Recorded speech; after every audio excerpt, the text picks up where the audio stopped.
अभी आपको इस्लामाबाद से अहम खबर देंगे। मुस्लिम लीग नून की सोलो फ्लाइट से पीडीएम की जमातें परेशान हैं। पीडीएम में शामिल जमातों का नून लीग से हुकूमत के खिलाफ वाज़ेह मौक़िफ़ इख्तियार करने का मुतालबा।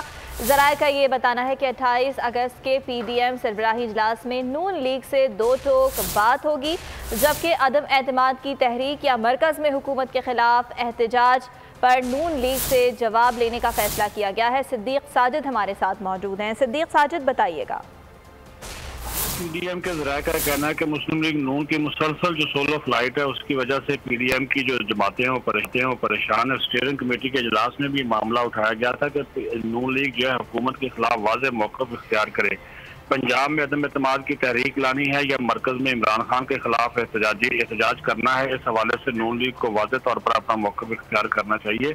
और इस मामले के ऊपर जो 28 अगस्त को कराची में पीडीएम का सरबराही इजलास हो रहा है, इसमें भी नून लीग से दो टोक बात की जाएगी। मौलाना फजल रहमान नवाज शरीफ से भी रब्ता करेंगे, जबकि पीडीएम को नून लीग के जो अंदरूनी इख्तिलाफात है वो शानी है। उनका ये मौक़िफ़ है कि हम नहीं चाहते कि पीपल्स पार्टी की तरह नून लीग भी पीडीएम को धोखा दे, लिहाजा इनको वाज़ेह और दो टोक मौक़िफ़ के साथ सामने आना चाहिए। सिद्दीक साजिद, बहुत शुक्रिया आपका।